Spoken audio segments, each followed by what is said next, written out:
Alright guys, just a bit of follow up on Cuzzy Bro 610 Trident by Quintrex. So a couple of things that you may notice that we've got extra on the boat now. Stone deflectors up the front here. We're having an issue with some stone chips. So we've gone ahead and got those made up. They were done down at Streaker Boats down at Bayswater and they did an awesome job. Allows you still to get access to the boat via this zip here. So you can get in here and still give it a tub once you get back in from days fishing. Got the name, just one more on the boat now. Burgess Signs here in town did an awesome job and can't floor it whatsoever. It looks awesome and definitely a bit of an eye catcher. Got the clears on the boat now as well. So once again, the clears and the tonneau cover were done down at Bayswater with Streaker Boats and they did an excellent job down there. The Merc, cannot fault the Merc whatsoever. We've done 41 hours on it now. Fuel economy is excellent. Been out off the shelf, got the power to punch home into some rough swell, and when you need to get the nose of the boat up, throttle response, everything is there. So I cannot floor the 150 Merc whatsoever. Fuel economy, power, it's delivered 100%.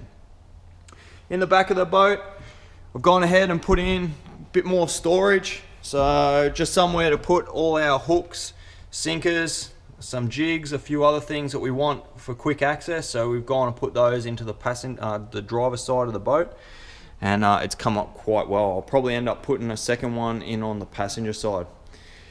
The clears, should have probably thought about the clears a bit more when we got them made up.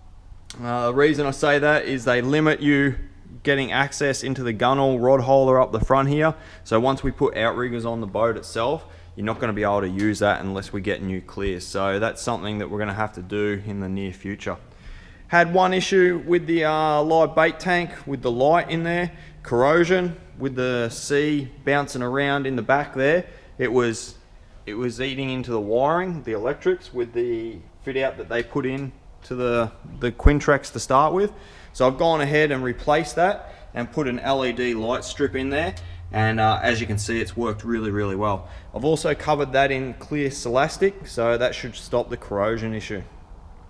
The chopping board and the workstation at the back originally had my reservations on it, however cannot floor it whatsoever. It has been excellent.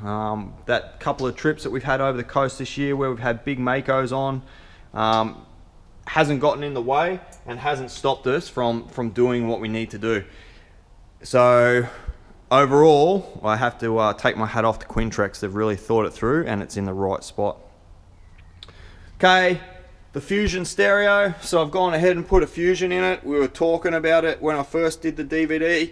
I had it originally hooked up to the Lowrance HDS 12 running through a Sonic hub. However, for me, I didn't really find it that practical and I didn't like it, so I've gone ahead and put the Fusion in. First reason and the biggest reason is I like being able to wash the boat when I get it home, and I like having a bit of music blaring, and to do that I was having to run the sounder and burning out transducers and things like that. So now can play music all day long. Also added some LED light bars to the front of the boat for night trips, and once you've been out off the shelf, caught fighting that big fish for the day and you've got to make that nighttime run home, it's nice to have a bit of light up there. It was also a bit of a safety thing for pulling the anchor up of a night, just so that we could see when we needed to slow the winch down. Got the bunk in here now, heaps of room, really comfortable.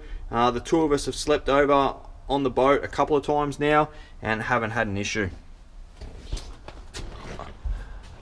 So that's the two 6-inch LED light bars that I've put up on the boat. Really worked out well. Haven't had any feedback whatsoever from the lights on the front of the boat, so they're in a good spot. Plus it gives really good visibility out the front and you can see the anchor when it's coming up, so it gives you an idea or an indication when you just need to slow the stress-free down and just bring it in a little bit slower.